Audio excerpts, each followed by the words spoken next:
우리 예수님께서 베들레헴의 어느 가정의 마구간에서 탄생하셨죠. 그게 첫 번 크리스마스의 배경입니다. 근데 그 예수님 하나님의 아들, 인류의 구세주, 우리 예수님의 탄생의 소식이 누구에게 첫 번째로 하나님께서 천사를 통해서 들려졌는가 하면 의외의 상황이 펼쳐졌습니다. 그 당시에 어떤 기준으로, 상식적 기준으로나 또 우리가 생각하는 상식적 판단으로 보면 파격적 상황이 펼쳐졌다고 볼 수가 있습니다. 하나님께서 보내신 천사를 통해서 인류의 메시아의 탄생의 소식이 목자들에게 들려졌습니다. 목자들은 양을 치는 목동들이지요. 오늘 성경에 보니까 밤중에 양을 치는, 들판에서 양을 치는 목동들에게 성탄의 기쁜 소식이, 가장 큰 인류의 기쁜 소식이 처음으로 들려졌다, 그렇게 소개하고 있습니다. 여러분, 언론에 관계된 종사하는 분이 다른 기관보다, 다른 사람보다, 다른 언론기관보다 가장 먼저 그 기사를 보도했을 때, 아주 중요한 기사를 보도했을 때 특종 기사라죠. 특종 기사. 그래서 보면 한 해 중에 제가 알기로는 4월에 퓰리처상을 시상하는데 언론 뉴스 분야의 14분야의 사람들에게 그의 가장 뛰어난 언론인에게 상을 시상하고요. 또 문화 분야에 또 6분야로 시상을 한다고 그럽니다. 그래서 그 해 가장 최고의 특종 기사를 낸, 세계적인 특종 기사를 낸 그 언론인에게 퓰리처상을 주잖아요. 자, 우리가 하나님 나라 관점에서 보면 인류 최고의 놀라운 소식이 뭐예요? 하나님의 아들이 영광스러운 하나님 보좌를 떠나서 낮고 천한 이 땅에 오셨을 뿐만 아니라 아무도 주목하지 않는 베들레헴 조그마한 동네 마을 구유에 탄생하신 거예요. 온 인류를 구원하기 위해서 하나님의 아들이 이 땅에 찾아오신 겁니다. 우리나라의 세계 유명한 큰 나라의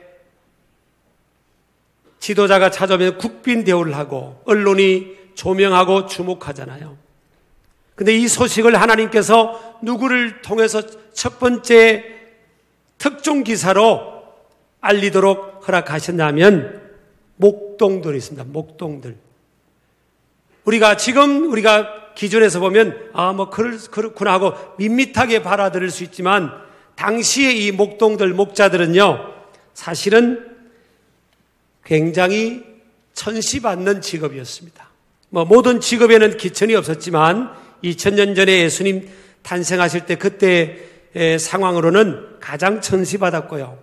또 그 부분에 종사하는 사람들이 어떤 연유인지는 몰라도 정직하지 못한 사람들, 또 유대 관습에 의해서는 부정한 사람들로 치부되기도 했던 그런 사람들이 목동들이었어요. 여러분, 유대 나라는 하나님 믿는 나라 민족이고요. 하나님의 아들이, 영광스러운 하나님의 아들이 이 땅에 탄생하셨다는 소식을 알리려면 여러분, 세계적인 앵커의 입을 통해서 알리든지 또 가장 존경받는 고명한 위치에 있는 사람들을 통해서 알리든지 하나님의 말씀을 잘 아는 율법학자를 통해서 알리든지 사회적으로 가장 높은 지위에 있는 존경받는 누군가를 통해 알리든지 이래야 되는데 세상에 전혀 파격적이면서 역설적인 방법으로 하나님께서는 하나님의 아들의 이 땅에 탄생하셨음을 알리는데 누구를 통해서라고요? 목동들입니다. 가장 디스당하고 존재 없는 사람들이고요. 주목받지 못하는 사람들, 역사의 변두리에 있던 사람들, 외로운 사람들, 축제에 초대받지 못한 사람들이에요. 근데 하나님께서 그들을 부르신 겁니다. 그들을 통해서 하나님은 인류 최고의 기쁜 소식을 알리도록 하신 거예요. 우리가 저와 여러분이 상식적으로 하나님을 향한 아는 지식은 뭐예요? 하나님은 실수하지 않는다 그랬잖아요. God doesn't play dice. 하나님은 주사위를 두 번 던지지 않으신다. 하나님은 실수하지 않아요. 그래서 로마서 11장 29절에도 보면 하나님의 은사와 부르시면은 후회하심이 없다. 하나님, 우리 사람은 뭘 해놓고 아이고 내가 이렇게 하는 건데, 아이고 저렇게 하는 건데 이러지만 하나님은 완전한 지혜 속에 계시는 분이기 때문에 하나님의 하신 일은 인간이 잘 이해를 못해도 하나님의 하신 일에는 후회도 없고 실수도 없는 거예요. 그러면 실수하지 않는 하나님께서 왜 그 천시받는 직업이었던, 거기에 종사하는 사람들이었던 그 목동들을 통해서 하나님은 첫 번째 하나님의 아들의 탄생의 소식을 알리도록 알려줬을까? 하나님께서 그 목동들을 선택하신 이유가 뭘까? 또 저와 여러분에게 주시는, 오늘날 주시는 그 메시지가 뭘까? 그것을 한번 살펴보기를 축복합니다. 자, 첫 번째는 여기 목자들은, 이 목동들 목자들은 외로운 사람들이었습니다. 그 당시에 첫 번 크리스마스, 예수님이 탄생하는 그 당시 배경은요, 로마의 식민지 아래 유대 나라와 대부분의 세계 많은 나라들이 식민지 아래 들어가 있었습니다. 근데 어느 날 가이사 아구스토라는 옥타비아누스, 아구스투스, 존엄한 자라고 칭함을 받았던 로마 황제가 갑자기 특별법을 만들어 가지고 명을 내린 겁니다. 모든 사람들은 자기가 태어난 곳으로 돌아가서 다시 호적 신고를 해라. 왜냐하면 인구가 얼마나 되는지, 어디에서 누가 사는지 이게 파악이 돼야 세금을 한 사람이라도 더 거둘 수 있는 거예요. 그런 세속적 의도를 가지고 통치 차원에서 그렇게 명을 내린 겁니다.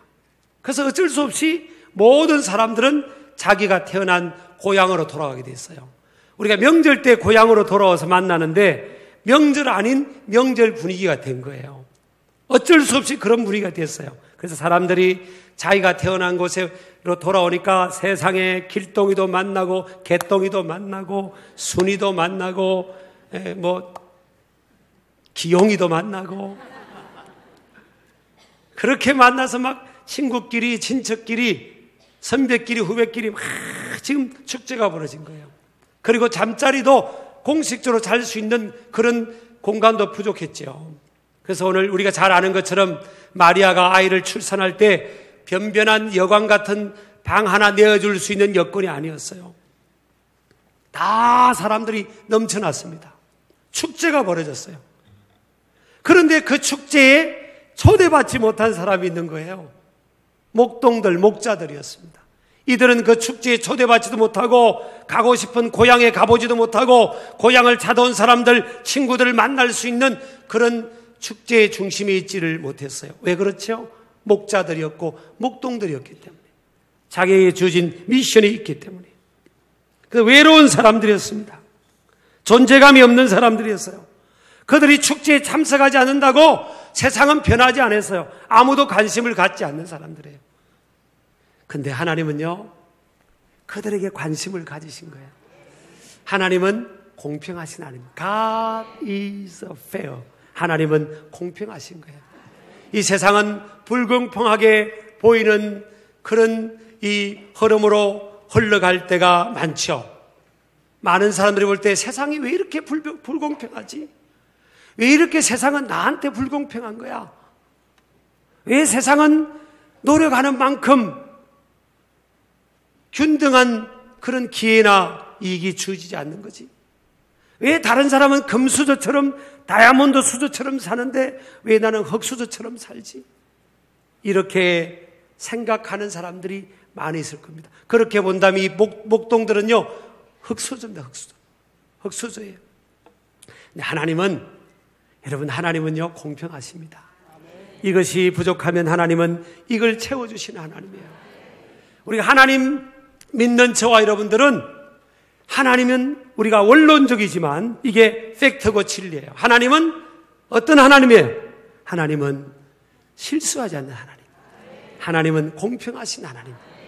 그래서 여러분 외로운 이 목동들, 다른 사람들은 흥청망청하면서 하나님을 만날 수 있는 여지가 없어요. 파스칼이 그랬잖아요. 인간의 마음속에는 이 하나님 만드신 공간이 있는데 이 공간은 하나님이 채워주셔야만 만족할 수 있는 이 공허가 채워지는 그 공간이 있다고요. 세상의 흥청망청 그 축제 속에서는 하나님의 음성이 잘 들리지 않죠. 하나님 만날 수 있는 여지가 없어요. 하나님은 기가 막히게 외로운 그들에게 찾아가신 거예요. 여러분 가만히 보면요, 언제 우리가 하나님을 깊이 뜨겁게 넓게 또 정적으로 또 인격적으로 우리를 하나님을 만난 적가 언제죠? 대부분 사람들이 보면요, 내가 인생을 살면서 가장 외로웠을 때, 너무 힘들었을 때, 세상 사람들이 다 내 곁에 나를 떠나고 내 주위에 아무도 없다고 여겼을 때, 그때 우리가 하나님을 만났지 않습니까? 그렇게 본다면요, 우리 인생은 공평한 겁니다. 옆 사람 인사합시다. 하나님은 공평하십니다. 두 번째, 이 목자들은 어떤 사람들인가 하면요, 고달픈 사람들이었습니다. 밤중에 양을 지키는 것이 쉽지 않고요, 그 당시에 우기 기간이었기 때문에 예수님 탄생하는 12월, 이때는 겨울입니다. 겨울. 낮과 밤의 일교차가 굉장히 심할 때예요.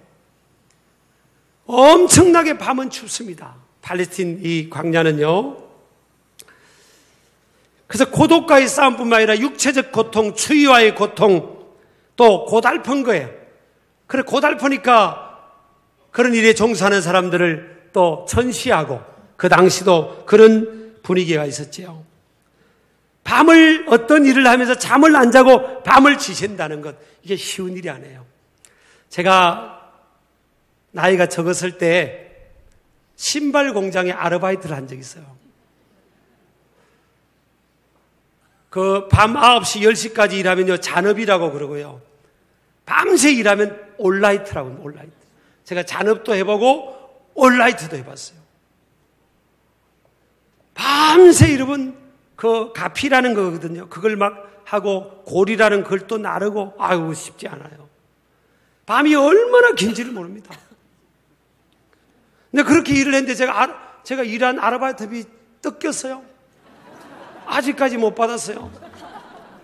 중학교 졸업하고 제가 들어가기 방학 동안에 그거 했었는데, 근데 알아봤더니 동네 어떤 형이 그거 떼먹었다 하더라고요. 잘 살아라 그래. 잘 먹고 잘 살아. 하나님은 목자들의 외로움도 또 추위를 이겨내면서 밤을 지새우는 고통도 알고 계셨습니다. 그래서 그들에게 첫 번 크리스마스의 주인공이 되는 축복을 허락해 주셨습니다. 사람들이 볼 때는 변두리 인생이었지만 하나님이 볼 때는 네가 주인공이다, 네가 주인공이다, 네가 프로타고니스트야, 내가 볼 때는 네가 주인공이야.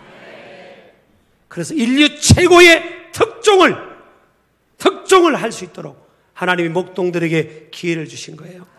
이 땅에서는 그들이 퓰리처상을 못 받겠지만 천국 가면요, 천국의 퓰리처상을 이 목동들이 받을 것 같습니다. 마태복음 11장 28절에 보면 수고하고 무거운 짐진 자들아 다 내게로 오라, 내가 너희를 쉬게 하려 하겠습니다. 다 내게로 오라, 이게 중요한 겁니다. 수고하고 무거운 짐진 자라는 건 뭐예요? 고달픈 인생들 말하는 겁니다. 고달픈 인생들아 다 내게로 오라. 어떤 사람은 그럽니다. 아유, 나같이 고달픈 삶을 사는 사람이 어디 있을까? 근데 성경은요, 창세기 3장 17절에서 19절까지 보니까 인간을 향해서 뭐라고 합니까? 너는 내 평생에 수고하여야 그 소산을 먹으리라. 사람이요, 수고한다는 게 뭐예요? 고달픈 인생이라는 거예요. 또 그 다음 절은 뭐예요? 가시덤불과 엉겅퀴의 인생. 인간의 고난을 말합니다. 고난, 가시덤불과 엉겅퀴. 또 18절은 뭐라고 합니까? 땀을 흘려야 먹을 것을 먹으리니. 이게 인간의 이게 주어진 부여된 그런 어떻게 보면 데스티니입니다. 데스티니. 인간에게 주어진 데스티니예요. 쉬운 인생이 없어요, 여러분.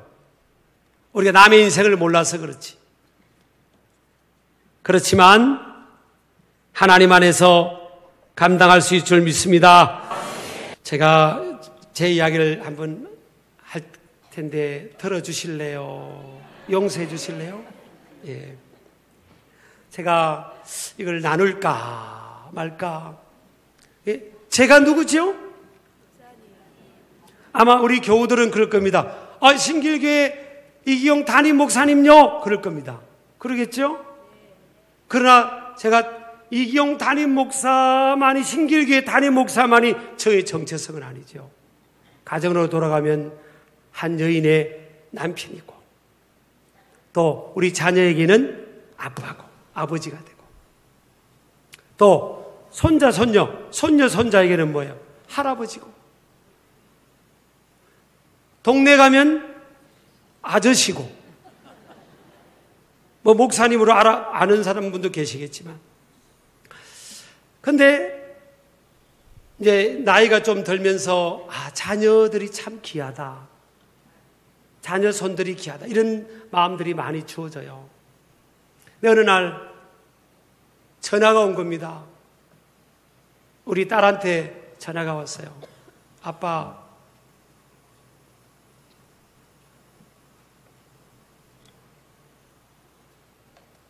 아빠,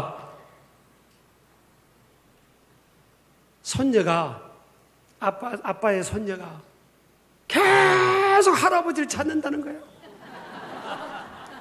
언제? 토요일 저녁에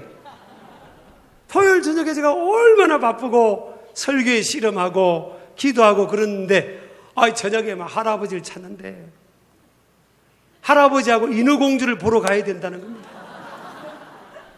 그래서 월요일 가면 안 되겠니? 손녀가 막 안 된다는 거, 할아버지 그날따라 그런 겁니다. 그날 무슨 저를 테스트하는 건지 그날따라 막. 그래서 제가 아빠가 지금 토요일 저녁에 너무 바쁜데, 그렇게 제가 생각했다가, 그렇지, 나는 신길교회 담임 목회자이기도 하지만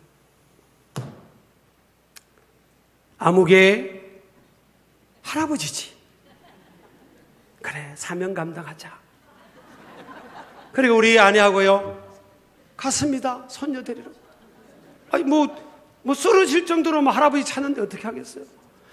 찾을 때가 좋습니다, 사실은. 나중에 크면요, 할아버지, 할머니 냄새 나요. 그러게 해서 오라고 해도 안 올 수 있잖아요, 여러분. 그래서 제가 저 바쁜데 설교 준비하고 이래야 되는데 갔어요. 그래서 손녀 데리고 가고 싶은 데 가서 알아봤더니 마지막 시간이 그 시간이 있다는 거예요. 문 닫기 직전. 그래서 제가 데리고 가자. 그래가지고 이제 우리 손녀림이 라헬인데 또 매스컴 탈라. 데리고 이제 갔어요. 그래서 이제 손녀하고 시간을 좋은 시간 가지고 자녀를 인수인계하고 늦게 돌아왔어요. 그리고 이제 밤새 잠을 줄여가면서 설교 준비해서 그 다음날 주일날 설교를 했습니다. 저는 한편에 좀 걱정도 됐지만 설교 준비 때 우리 아내가 그러더라고요. 여보, 내 평생에 당신 설교를 많이 들었지만 오늘 설교가 최고로 잘했다는 거예요.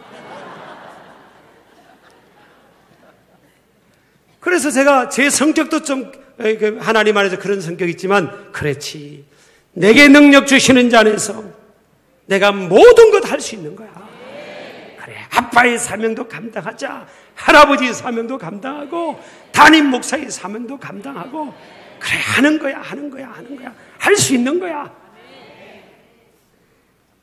오늘 집에 가면 남자들 때리 잡지 마세요. 그러나 여인도 마찬가지고요.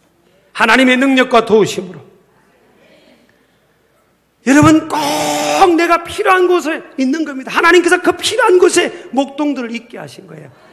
그 여러분 주변의 상황이 그렇다고 자리를 이탈하고 그럼 하나님이 보실 때 그게 축복이 아니에요.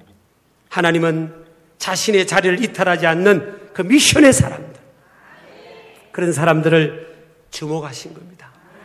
그들이 바로 목동들이었어요.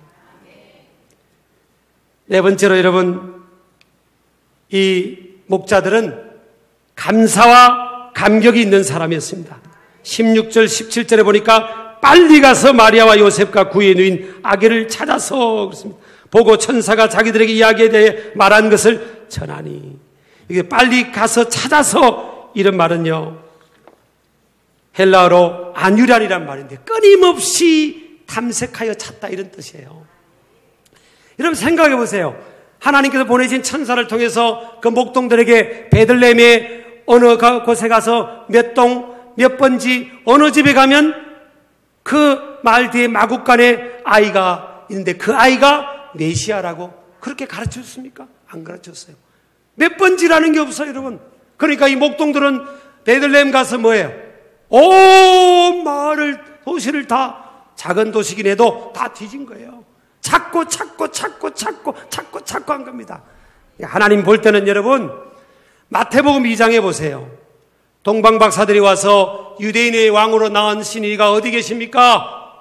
서기관을 불렀더니 베들레헴 동네에서 예수님이 나으셨다, 만왕의 왕이 탄생하였다는 소식을 들었잖아요. 근데 헤롯 왕이나 예루살렘에 있던 사람들이 아무도 안 갔습니다.